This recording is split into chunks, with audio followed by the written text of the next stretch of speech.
プランクトンから昆虫類、虫餌、小魚、貝類、藻類と魚が捕食する対象物は様々です。それに応じて魚たちは捕食スタイルを進化させてきました。魚がどうやって餌を取っているのかを知ることは、釣り方を考える上で大きなヒントになります。本日の結論です。状況に応じて釣り方や仕掛けに工夫を加える。本日の目次です。捕食スタイルを利用した捕獲方法。捕食行動がポイントを決める。待ち伏せ型にはポイントを直撃。動かない餌を取る魚。捕食行動を決める要素。当たりの出方を左右する行動。捕食方法の違い。噛みつき型の特徴。吸い込み型の特徴。捕食方法を釣りへ応用する。この10の項目について解説していきます。捕食スタイルを利用した捕獲方法。ほとんどの釣りは針につけた餌を魚に食わせることで成立します。もちろんルアーやフライをはじめ生き餌でさえその魚がその時捕食している餌、生物と完全に同一のものではないので、食べるためではなく攻撃や確認のために口でくわえるというケースもあります。しかし釣り人の側から見れば、魚が普段の餌、生物を食べる時と同じように付け餌などを食わせることを目的とするケースが多いです。魚が餌を捕食するために取る行動を知ることは釣りをする上で役に立ちます。どんな餌をどこでどのようにして取るのかを捕食スタイルの面から考えてみましょう。捕食スタイルと釣り方の関係のまとめです。フライを加えたイワナです。魚食性が強い魚ですが、水生昆虫が多ければそれを積極的に捕食します。捕食行動、捕食方法は餌、生物や周囲の環境などが変わることで変化します。対象魚がどんな時にどんな捕食の仕方をするのかを考えることで、ポイント選びや仕掛けの選択が確かなものになってきます。捕食行動がポイントを決める。魚がどこでどうやって捕食するのかを知ることは、すなわち釣りのポイントを絞り込むことにつながります。魚には小魚や甲殻類、虫餌、昆虫類などの動物性の餌、生物を捕食するものと、藻類や有機物などを捕食するもの、そして双方を捕食する雑食性のものがいます。これらの中で特に動物性の餌、生物を捕食する魚に注目すると、その捕食行動は大まかに追尾型と待ち伏せ型に分類できます。追尾型は小魚などを追い回して捕食する方法です。イワシの群れなどを追い回すブリやヒラマサといった大型回遊魚の捕食方法はこちらに分類できます。待ち伏せ型は物陰などに隠れ、近くを通った餌、生物に一気に襲いかかるタイプです。海ではカサゴ、淡水ではナマズをイメージすると分かりやすいです。ただし各魚種がこのどちらかの捕食方法に分類されるというわけではありません。ブラックバスやスズキなどは障害物の陰に隠れて待ち伏せ型の捕食行動を見せる反面、夜間などは積極的に泳ぎ回って動きが悪くなっている小魚を捕食することが知られています。追尾型の捕食を行う魚を釣るには、逃げ惑う餌、生物を演出するのが効果的です。具体的にはルアーやフライなどリトリーブして広範囲を泳がせるものを使うのが一般的で、生き餌を使った青物やヒラメ狙いの泳がせ釣りもその一つと言えます。ここで考えてみたいのが、小魚などを追尾した魚はどのタイミングで捕食するのかということです。餌、生物よりも圧倒的に大きく速いスピードで泳ぐ魚であれば、大口を開けて群れに突進すれば済むかもしれません。しかし多くのケースではそこまで力関係に差があることはないため、餌、生物を逃げることのできない場所まで追い込んで捕食します。追い込む場所とは、すなわち行き止まりです。人間の鬼ごっこと同じです。水中では水底や駆け上がり、岸際など地面との境目がそれに当たります。また水面も行き止まりになります。他に潮目や川のシームライン、本流と巻き返しの間にできる境目も完全な行き止まりではないものの、小魚にとっては突破しにくい壁となります。こうした捕食ポイントを見極め、そこに付け餌を流したり、ルアーやフライを通したりすることで、魚に食うきっかけを与えることが可能になります。捕食行動のまとめです。追尾型。小魚の群れを狙う霞アジ。大型回遊魚は小魚の群れを追尾し、群れからはぐれた個体を捕食するケースが多いです。また、群れに突っ込んでいくことで直接小魚を捕食するほか、群れを分断させて捕食しやすい状況を作り出します。待ち伏せ型。餌を頬張った石垣旗。保護色を利用し、餌、生物に気づかれないよう障害物の影に隠れ、近づいてきた餌、生物を一気に捕食します。待ち伏せ型の捕食をする魚でも、夜間などは自ら泳ぎ回って餌、生物を取ることがあります。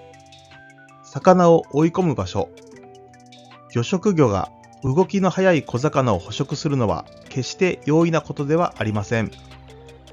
そのため、小魚を浅場や水面、水底、潮目など、いわば水中の袋小路に追い詰める行動をとるケースが多いです。小魚が浅場に接岸すると、大型魚が背びれを出して岸際まで捕食にやってくることがあるほどです。トップウォータープラグの釣りは、水面に追い込まれた小魚を演出する効果もあります。待ち伏せ型にはポイントを直撃。一方、待ち伏せ型の捕食に対応するには、その魚が潜んでいるポイントの近くに付け餌やルアー、フライを投入するのが常套手段です。待ち伏せ型といっても、餌を確認すれば隠れ家から出てきて飛びついてくる魚は多いですが、やはり魚の口の直前にアプローチした方が釣りやすいです。待ち伏せ型のバリエーションとも言えるのが、流れに定位して餌を待ち受ける捕食行動です。例えば、渓流のヤマメなどは障害物というより適度な流速の中に定位して流れてくる餌を捕食します。海でもメバルなどは夜間は盛んに泳ぎ回るケースもありますが、日中は主に海藻の周りなどに立ち泳いで定位し、潮に乗って流れてくる餌、生物を捕食します。こうした魚に対しては、障害物などの明確な隠れ家が見つかりにくいので、流れが変化し、餌、生物が溜まりやすい場所を見つけることが重要になります。動かない餌を取る魚。鯉や船、海ならシロギスやアマダイ、ホウボウなど、そこを漁りながら植物性の餌や貝類などの動かない餌を取っているときは、少し考え方を変える必要があります。簡単に言えば、餌の多い場所を狙うことですが、釣果への近道です。シロギスなどはヨブと呼ばれる海底の凹凸を狙うのがセオリーですが、ヨブも餌が集まりやすい地形と言えます。回遊する魚には嗅覚や視覚に訴えて魚を寄せる方法も有効です。回遊ルート上で餌場となりそうなところが一番の高ポイントではありますが、ぶっこみ釣りに見られるように同じポイントに毎日巻き餌を投入し、寄せ場を作る方法もあります。なお、船からの胴付き釣りでは釣り人を悩ませる餌取り名人のカワハギも底を吹いて甲殻類や虫餌を取るのが自然な姿です。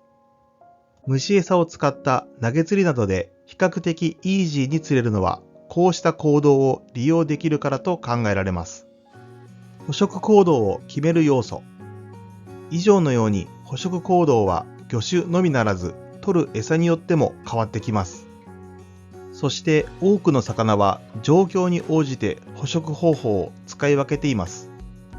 共通して見られるのは、取りやすい餌を効率よく取るということです。目の前に餌、生物が大量に浮遊しているのに、わざわざ泳ぎ回って餌を探すことはなく、逆に目の前にオキアミやコマセなど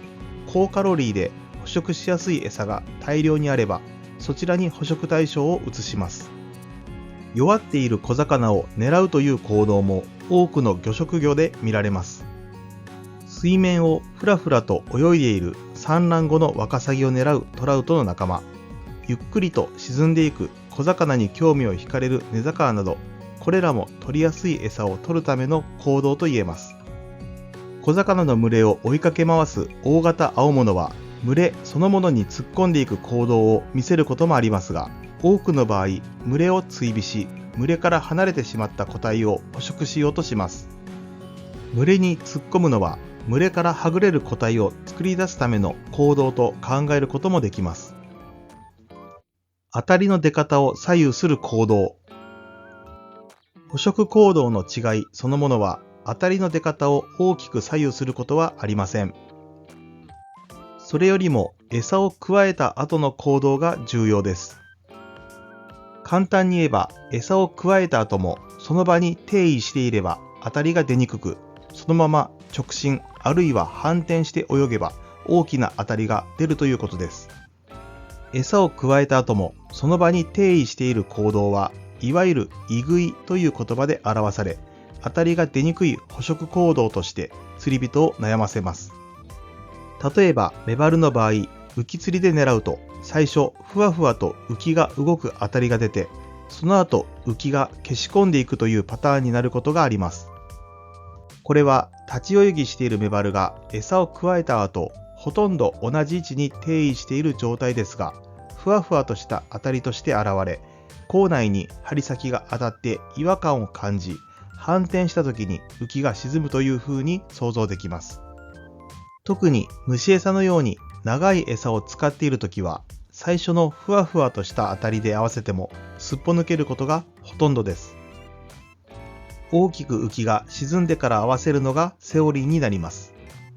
これに対して、例えばカサゴは、そこから少し浮いた餌に飛びついた後、そのまま前方に泳いだり、反転したり、あるいは後ずさりして根に潜ろうとします。そのため、メバルよりも派手なガツガツという当たりが出ると考えられます。当たりを感じたとき、すでに針がかりしているケースも多く、合わせは確実に針を貫通させるための手段ということになります。当たりの出方のまとめです。捕食後の行動と当たりの出方。餌を吸い込んだだけでは当たりはほとんど出ません。メバルなどのように餌を加えたまま定位していると小さな当たりが出ます。針に違和感を感じて反転して泳ぐと大きな当たりが出ます。餌を加えて住処にゆっくり戻る魚もいます。餌を加えても動かない場合は当たりが出にくいです。ヒラメなどは中層の餌に飛びついてきます。餌を加えてそのまま上層に向かって泳ぐと浮きが浮き上がります。口が大きく強い力で餌を吸い込む魚では、吸い込んだ瞬間に当たりが出ることもありますが、多くの場合、それはいわゆる前当たりで、本当たりは餌を加えた魚が泳ぐことで現れます。その典型は餌を口に入れ、針や仕掛けのテンションに違和感を感じた魚が反転して逃げようとすることで大きな当たりが出るケースです。違和感を感じず、そのままゆっくり泳いだり、後ずさりして隠れ家に戻ったりした場合は、当たりはじわーっとした重みとなって感じられることが多いです。さらに餌を加えたまま定位すると、当たりはほとんど出ず、聞き合わせなどをして確認する必要が出てきます。なお、ルアーを引いている時など、道糸にテンションがかかった状態で針がむき出しであれば、魚が吸い込んだり加えたりした瞬間に針がかりすることも多いですが、餌釣りでは前あたりで合わせてもすっぽ抜けることが多いです。捕食方法の違い。以上は餌に対して魚がどうアプローチするのかの話ですが、ここからはどうやって口の中に入れるかという話になります。これには2つのタイプがあり、1つは餌に飛びつくようにして噛みつく噛みつき型、もう1つは口の直前にある餌を吸い込む方法、吸い込み型です。噛みつき型の捕食でも吸い込む力を利用して口に入れてから噛むというように吸い込み型の要素を持つタイプもあり、これを吸い込みから噛みつき型と分類することもあります。わかりやすい例を挙げれば、鋭い歯を持ったタチウオが小魚に襲いかかるのは噛みつき型、ヘラブナが口を開閉しながら練り餌を捕食しているのは吸い込み型です。噛みつき型の捕食は小魚や甲殻類を捕食する魚に多いというイメージを持つかもしれませんが、海藻を食べるブダイや貝類を食べるカワハギやクロダイなども歯を使って餌をかじります。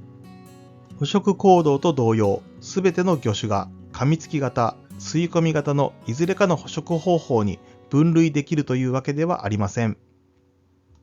魚の多くは餌の種類やサイズ、周囲の状況などに応じて双方の捕食方法を使い分けています。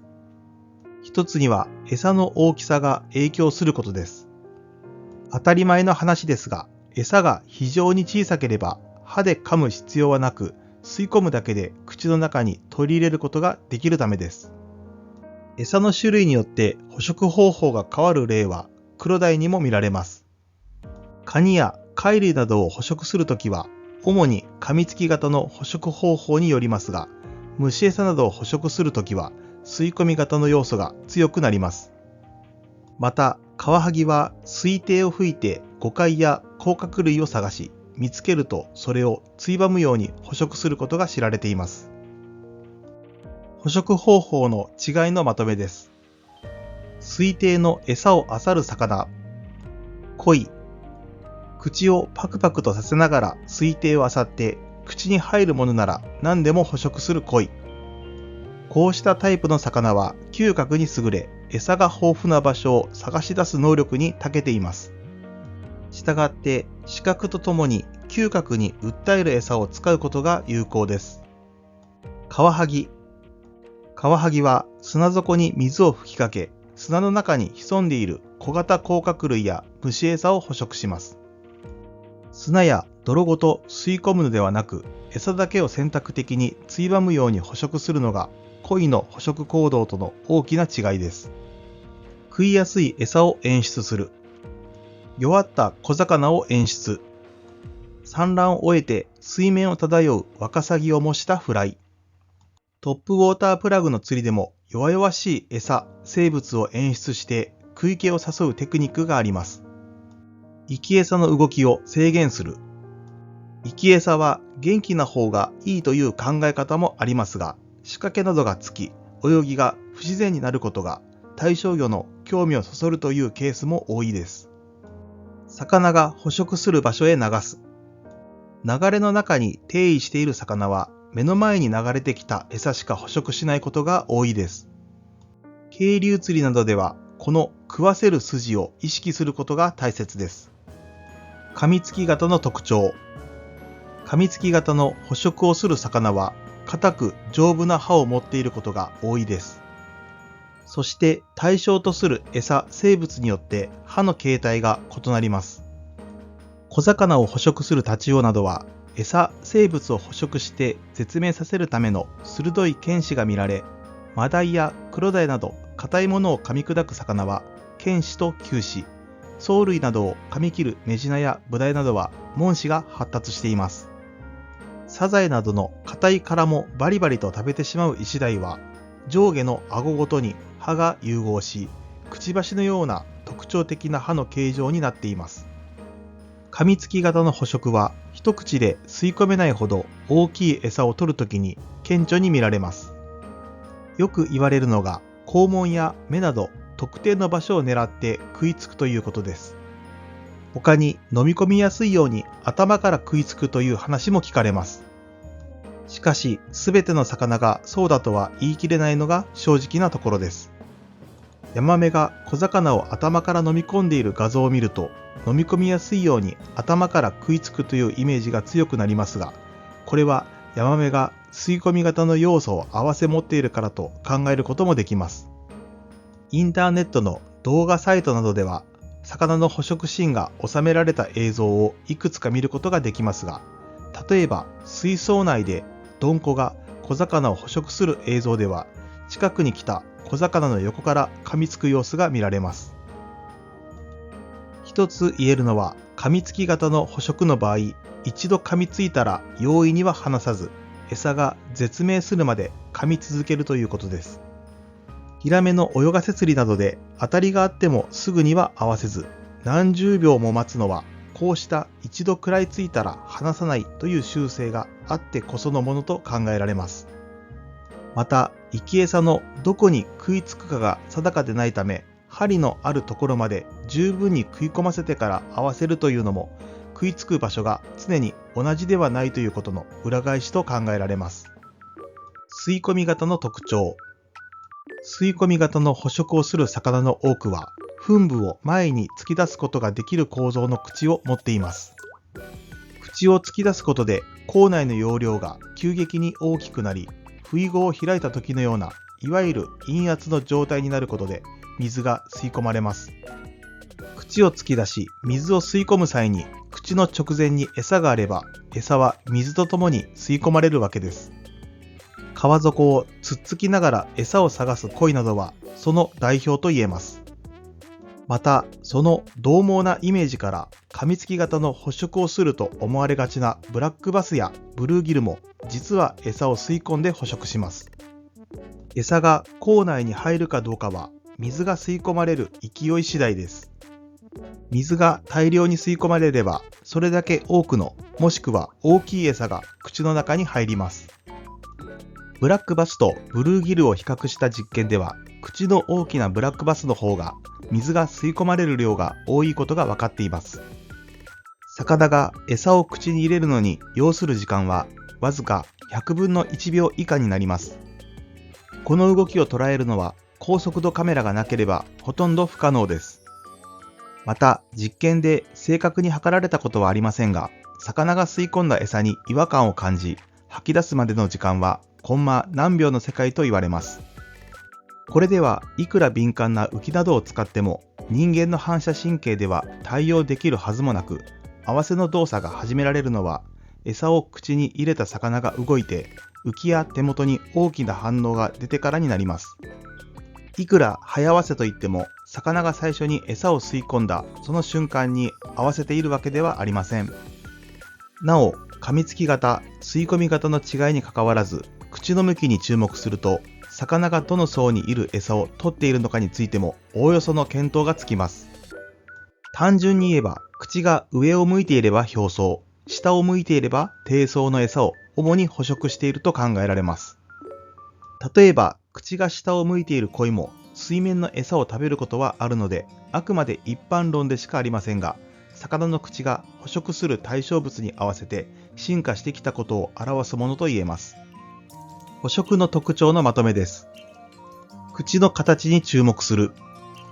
吸い込むのに適した形。鯉やフナなどは口を前に突き出すように動かすことができます。これによって口内が陰圧になり、水が餌とともに吸い込まれます。ちなみに鯉には歯がありませんが、喉に咽頭歯があり、これで硬い餌も砕いて飲み込んでしまいます。噛みつくのに適した形。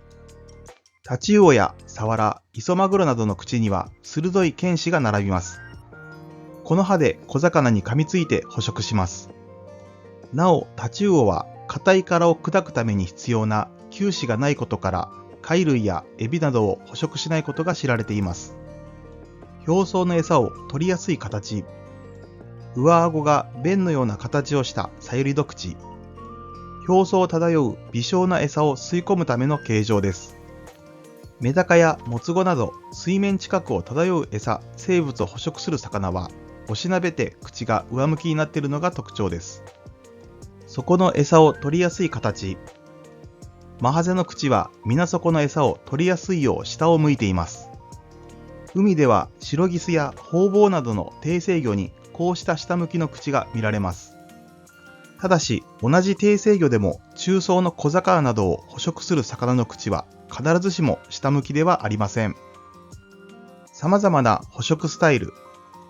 水面の水生昆虫を捕食するヤマメ。ヤマメやアマゴは水生・陸生の昆虫類を主に捕食します。流れの中に定位して捕食できる範囲に流れてくる餌を取るので、流れの筋が一つ変わるだけで食わないことも多いです。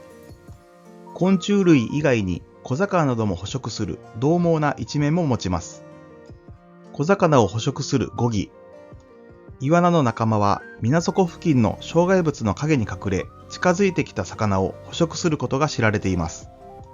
ヤマメやアマゴよりも魚食性が強く、より大型の餌を好むと考えられています。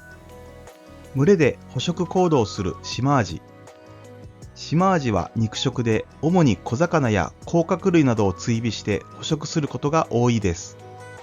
その一方で、海底の砂を口で掘り起こし、砂の中にいる小動物を捕食することもあります。群れをなして泳ぐため、コマセなどで寄せると次々と釣れるようになります。苔をはむアユ。稚魚はプランクトン、稚魚期は小型の水生・陸生昆虫を捕食しますが、成魚になると縄張りを作り、岩についた珪藻類を食べるようになります。岩から珪藻類を剥ぎ取りやすいよう、葉は櫛のような形に変化し、岩にはみ跡を残します。捕食方法を釣りへ応用する。噛みつき型の捕食をする魚の中でも、魚食性の強い魚を狙う場合、餌にはまず対象とする魚が興味を示すタイプ・サイズかどうかが優先されます。一口では飲み込めない餌でも噛みついて捕食するので、魚体に似合わない大型な餌でも釣れる可能性が高くなります。もっともこれは噛みつき型に限った話ではなく、吸い込み型の捕食をするスズキなどでも大型ルアーに襲いかかってくることは多いです。一方、吸い込み型の捕食をする魚を狙う場合、自分が狙っている魚に餌の大きさを合わせることが重要です。それがよく現れているのが、ミミズやアオイソメなどの虫餌を使う場面です。垂らしを長くしすぎると、魚が一気に餌を吸い込むことができず、端だけ引きちぎられることが多くなります。針の大きさやウエイトも重要になります。噛みつき型の魚や吸い込む力が強い魚であれば、重い針でも口内に入ってくれますが、口が小さく吸い込む力が弱い魚には、小針でないと対応できません。例えば、シロギスのように決して口が大きいとは言えない魚では、懐の狭い専用のキス針の方が、針が口内に吸い込まれる確率が高くなります。なお、カワハギは立派な歯があることからわかるように、噛みつき型の捕食をします。ただ、吸い込み型の要素も持ち合わせていることと、口が非常に小さいことから、小針の方が針がかりがいいとされます。この例からもわかるように、魚の捕食方法を単純化することは難しいので、対象魚が個別に持つ捕食行動、捕食方法を調べ、状況に応じて釣り方や仕掛けに工夫を加えることが大切です。今回の授業は以上となります。最後までご視聴ありがとうございました。高評価やチャンネル登録をしていただけるととても嬉しいです。また次回の動画でお会いしましょう。